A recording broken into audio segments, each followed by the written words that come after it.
Hello everyone. We at Collegedunia are going to interview Mr. Sam Placid and Professor Rajiv Roy from XLRI today. Professor Rajiv Roy is the head of placements for both campuses at XLRI, and Mr. Sam Placid is the chief for corporate relations there. Online education overall has come to a forefront due to the pandemic this year and the previous year, and hence we would like to chat with them more about this and how the college went through this strategic shift this time. It's a pleasure to have you both here today. Good to see you, Ritika. Good to chat with you. So why don't you all start by telling us a little bit about your roles in the organization? You've been here for some time now. Rajiv? My name is Rajiv Roy. I teach entrepreneurship, and in addition to being a teacher, I have a few other administrative responsibilities, including taking care of placement. I take care of placements as the placement coordinator, the faculty chairperson of the PlaceCom, for both the campuses at NCR and for Junction. Yeah, my name is Sam Placid. As you mentioned when we started off, I handle the corporate relations function for the NCR campus. I also happen to be an alumnus of XLRI from the business management batch of 1990. The corporate relations function actually happens to be a fairly easy one to handle because most of the HR heads in most leading organizations, you would find our alumni sitting there. So the access becomes that much easier. So in addition to the corporate relations function, I also look after the executive education or the MDP portfolio for the NCR campus. Okay. Sam, you are giving away the secret. You also just exactly said why my job is too easy also.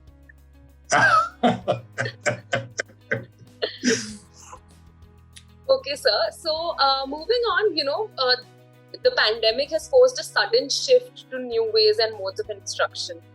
And please tell us more about how the institution prepared itself for this change last year, when everybody had to be sent back home. Yes, I think 2-3 things over here. I think like every other institute, we were also very reluctant to get on to online, and we still are. We always look at the offline possibility, and we are ready to go as soon as there's an opportunity to do so. But we realize that the situation is very far from ideal, and we'll not be able to go offline anytime soon. I think 2 things we needed to do. We have been in online education for a long time. 2002 was when we started off online education at Excel. So we have had a history of doing it, but we never used to do much of it when it comes to our flagship programs in business management and HR.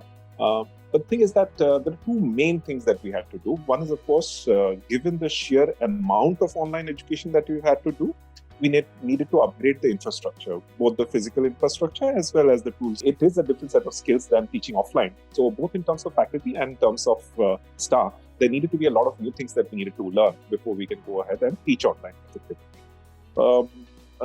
Learning by doing is good, but it was always better to be prepared. And fortunately, the timing of things was such that it gave us time to get prepared adequately for dealing with this online teaching year. Okay, sir. Do you want to add something to this? No, I'm good. Okay, sir. So, how exactly did you go about strategizing this shift? So, are you coming up with any new programs or courses, or have you, thought of, increasing the seats now that, more can be accommodated online? Or Okay. So, one thing, Rishika, when you see an IPL match, you see about 1 crore of people watching a match. So, one does get an impression that if it is online, the number of people you can accommodate in a class is exponentially much more than you can do in an offline class. But it's actually not so. If it were a live video being telecast, a movie or a cricket match, it's just a one-way communication that is happening. But a class is very different. It's a two-way communication that happens. We want to hear what the students are doing. And so because it's a two-way, it's not possible to expand our classrooms beyond a certain size. Otherwise, there's going to be no difference between a recorded and a live class. So our class sizes have not gone up. But of course, we have thought of expanding into a lot of different programs, especially the corporate programs, which Sam will probably be able to tell you a little bit more on. This year we have seen that there have been a lot of opinions about what exactly online education is the disadvantage that is coming with it. Some have talked about the advantages. Some say that offline is going to get completely replaced with online. Some say that online is no patch on offline. I think our position is somewhere in between these two, and probably a little bit different also. We have seen that there are definitely certain disadvantages. For example, the kind of peer-to-peer interaction you get in offline education, you are not able to replicate 100% in online education. The kind of interaction you get, the non-verbal cues, the body language in class, all that is missing. So those are certainly the disadvantages. But we have also discovered that there are several advantages of online education. Now, when I say pedagogy, the main advantages that come up is, for example, in an offline class, if a student has a doubt, there's an interruption. Online, you don't need to have an interruption. For example, if you're on a platform like this, you can put it on chat. You can type it out somewhere, and the teacher can attend to it once the entire thing, or can actually collate all the doubts at one go and answer those. Other thing is, it becomes easy to gauge the mood of the class. You want to come. Management is not about 1 + 1 = 2. There are a lot of whys. There are a lot of open-ended questions we ask. So it's important to know the mood of what people believe in, mood of what is important to them. For that, you have a lot of word clouds we can use. We can use polls online. So it becomes much easier for us to understand the mood of the class. Third is assessment itself. We have had to change the way assessment is done. And it actually suits our philosophy over here. Because of the tools available online, we are able to do a lot of online assessment. It becomes much easier for you to, let's say, talk about finance. We are talking about ratios. And you suddenly have a couple of questions pop up which is about ratios, and you're able to record it. So online assessment becomes much easier for us. And this is continuous assessment. And logistically, it was a big advantage. Our main campus, Jamshedpur, had always had a logistical disadvantage. It takes about a flight and a couple of hours of driving before you can reach the campus. Online, those advantages went away. Also, small little things. We are part of the Jesuit group of business schools. There are more than 100 business schools across the world. Right now, we are seeing a far greater involvement of international Jesuit faculty in teaching our students and in our corporate programs than it was earlier. It's much easier to do it online than trying to put them on a plane and getting them to India to teach. Similarly, any expert that you want from the market, you want them to come over, it was usually an investment of a day. Here, if you want them for 10 minutes, you can actually get on a call and tell them, hey, I've got a doubt which I think you should be able to clear in class. They'll come in 10 minutes, they're there. We have a short little discussion and they're out of it. So logistically, that has also been a huge advantage over here. So I think moving forward, we are looking at a hybrid model which is going to go forward. I think we will want to retain some of the things which have given us, which let's say online education has given us. Rightly said, sir. There are some advantages, like you rightly pointed out. However, I wanted to dig a little deeper into the aspect of peer-to-peer learning. So, in the absence of peer-to-peer learning, how does the institution ensure that students are ready for the industry, as and when they? Yes. So, peer-to-peer learning, you're very clear that there are issues. We are used to having the peer-to-peer learning in front of each other. But again, the kind of tools that we have had, not only has it become possible for us to replicate a lot of that when it comes to interaction. So, for example, groups, whether it is on online platforms like this or various other kinds of social platforms that we have. Social media platforms have become extremely advanced in the manner in which people can interact with each other. Also, we have been able to get another group of people to interact very nicely. That is our alumni. So mentoring of the students, and you can say peer learning as well as learning across batches. Somebody who's about 5 years senior, 10 years senior is now able to get in and talk to the students in a far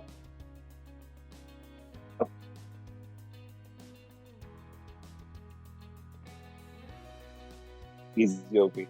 we have had, all that has certainly become easy. Create the impression that it has replaced what happens offline. Offline is great, and I think any day we would prefer the offline kind of peer-to-peer learning, but it's not that the entire thing has been thrown out. We have certainly found ways and means, and given the times, I think this is something that we need to do, and we need to find the best possible solution. I think we're close to that. Also, if I may just come in here for a bit, one of the biggest advantages or the takeaways from this online revolution that we have witnessed is the access to quality faculty. The access to quality faculty is no longer limited by your physical presence. Earlier, if you were to, or if you needed to attend a session by an extremely well-known, highly respected faculty member, you would need to be physically present in his classroom. And that itself limits the size of the opportunity. The online medium, what it has done is it has actually exploded the reach of the faculty. And that expertise is available to a vastly larger universe of knowledge seekers. And I guess, we are exploiting that to the hilt at this point of time, because fortunately we are blessed with a whole cohort of high quality faculty and whose knowledge is currently available to, earlier our NDPs would typically be limited to the universe of those people who would be coming into the campus. Today, we are running programs for our, in fact, even as we speak, Dr. Rajiv is directing a program for the cohort of senior managers from Mercedes-Benz. Their entire bunch is sitting in Bangalore. And he's sitting in, he's delivering sessions out of places in Raipur, Bhubaneswar, etc. This would not have been possible if, this current forced transition were not forced on us. Rightly said, sir. So now I wanted to, talk about some other aspect, which is the internships that are, that are an important part of the 2-year curriculum of an MBA. So what kind of internships can students expect in a virtual setting? Like what kind of roles would they be getting in the virtual setting, that is? Sure. I think companies too have been very forthcoming and very proactive in redefining the manner in which internships are conducted and also what they expect out of the interns. When the internship process started off this time, we were still not very sure about in terms of whether it is going to be online or offline, the internship itself. The selections were obviously online at that point of time. We think that, rather we thought at that point of time that it's probably going to be a split. It's going to be 50-50 between online and offline. But what we see right now is that more than 90% of the internships are completely online. And all these companies have come up with the right tools, the right structures, the right reporting relationships that you have during the internships to make sure that there is no dearth of quality of interaction that happens, or the quality of learning that happens in the internship itself. And, another very interesting thing is most of us in educational institutions, we look out for making sure that there are a lot of PPOs and PPIs, which is the pre-placement offers, is a result of your internships. So we were thinking that because it is online, it's probably going to be at a lesser level, but that is not so. The number of PPOs we have actually got right now, and this is like not in half of the entire period of summer internship is through, has been unprecedented. We didn't have this many number of PPOs last year sitting at this point in time. So I think companies have also adapted. And on a somber note, I must also say that many of us students were very affected. They themselves have suffered from COVID. Their family members have suffered from COVID, and some very badly. And here I must call out some companies that they have been tremendously empathetic towards the students, and they have extended the times that was allocated for the internship. So we are also extending the time window which is there for internship, so that there can be full justice to internships also. So I think we have adapted, whether it's the industry, whether it's the education institutions, or more importantly, the students. I think everybody has adapted to it. And we are looking at a largely online internship scenario. That is great to know, sir. And I'm sure it'll be somewhat relieving to the aspirants out there. Now that we've spoken of internships, I'd also like to touch upon the placements. So do you think last year, because of the pandemic and due to an online session altogether, do you think that affected placements? And if yes, how? So as I was telling you, that I think we lucked out because geographically the disadvantage that Jamshedpur has was discounted because of entire process being online. And I think when I talk about the placement process getting over very soon, just again, that was because logistical issues get cut down when you're looking at a completely online process. And very interestingly, a lot of companies were able to bring in their partners from other countries. Suppose they wanted to have somebody from the European office or the American office sit in the interviews. It was easy for them to do so also. So that way, everything worked out well. We, in fact, had a slightly higher figure as a mean CTC this year than it was last year. I don't know how the economy is going to do next year. I don't think we should take anybody's opinion on that in terms of how the economy is doing.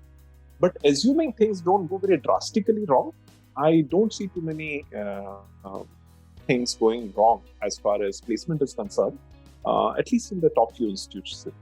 I see there's a thinning down of jobs, but that's probably going to be a little lower down the food chain. So would you like to add something? Rishika, one point which I would also like to highlight here is that there's been a lot of talk about eyebrows being raised and doubts being raised about the opening up of the NCR campus by XLRI. Our experience during this internship, this is what we have on campus right now is the first batch of students. We have a cohort of 71 students on campus, and I think it's a matter of great pride for all of us to say that they are regular recruiters. They have not shown any differentiation between the two campuses because they have seemed to have understood very clearly that while the geographical locations may be different, the quality of students, because the admissions process is the same, the pedagogy is the same, the faculty is the same, curriculum is the same. So the recruiters have realized that there is no difference between the two campuses. That is, for all practical purposes, it's just an extension of the Jamshedpur campus. And we saw that getting reflected in the kind of response that we got for the first summer internship program for the first batch out of the NCR campus. For us, I think that was it was a great matter of great satisfaction for us, and also validates all of the assumptions with which we opened the new campus. The basic premise being, why don't we, Rajiv did mention a number of times about the locational disadvantage that Jamshedpur suffers from. I believe the decision to open the NCR campus was taken primarily to overcome this particular disadvantage and ensure that we are in the heart of industry. You can't be, Gurgaon, Delhi, NCR is as much a tech hub as, Bangalore or any other town in the country is. And not only in addition to the knowledge economy, this is also the hub of the manufacturing sector. So the access to industry and therefore life project opportunities for our students being that much better. I think it has all played a big role in ensuring that the campus is accepted with open arms by the industry. Right, sir.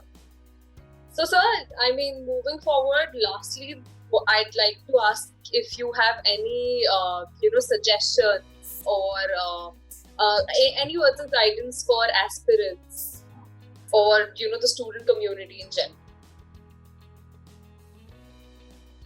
Sam, you want to take it first? I'll go later. Okay. What I would love to state here is that I'm going to talk primarily about the NCR campus, because while the Jamshedpur campus has traditionally been known for its very strong HR program, the fruits of which we are unabashedly drawing on.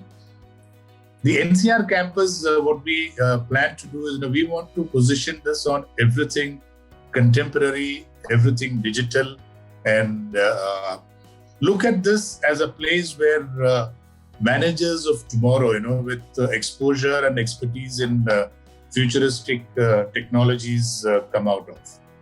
And it's actually with that objective in mind that if you look at the kind of executive education programs that we are launching, and I'm very happy to say that we have signed an agreement with University of Washington, the Bothell campus, which is situated in Seattle, the heart of the global knowledge economy, from where Microsoft and Amazon operate. We would be offering a digital transformation dual certificate program. Certificates issued by both UW Bothell as well as XLRI, and students would be getting the executive alumni status. The another program which we would be launching would be in the fintech space, and we have signed up with one of the globally renowned fintech firms called Intellect Design, who's coming in as our knowledge partner on this. So, and then there are programs happening on digital marketing, business analytics, and people analytics, etc. So, the focus has been on offering programs in the cutting edge arena, where managers, the current practicing managers, also come in to upgrade their skills and ensure that their knowledge levels are kept contemporary. And there is bound to be a rub-off effect on this effort to the students on campus as well, because they're going to have access to these resources who will be coming in and delivering sessions on these subjects and areas. Rajiv? I'm a little biased over here, so I'll say that very, very exciting times, and on the verge of the world getting changed. Fourth industrial revolution is really upon us. I think this entire pandemic situation has pushed it to a shorter time frame than we are prepared for. Look for the new kind of skills that you need, and for a very small subset of people, my word will go out to you is, this is the best time to become an entrepreneur. So those of you who can or do desire to become entrepreneurs, don't wait to acquire experience. Don't wait for a bunch of things to happen. This is the best time to go ahead and start your business. Go venture ahead. Thank you so much. What better place to seed your entrepreneurial dreams than the XLRI campus? Absolutely. Entrepreneurship. Yeah. Okay. Thank you so much, sir. It was great having the both of you here today. And there is increased skepticism because of online education these days, and I'm sure this video and this interview will help students make better and informed decisions. Thank you so much for spending time here with us today. Thank you, Rishika. It was really nice spending time with you, and thank you for giving us this opportunity.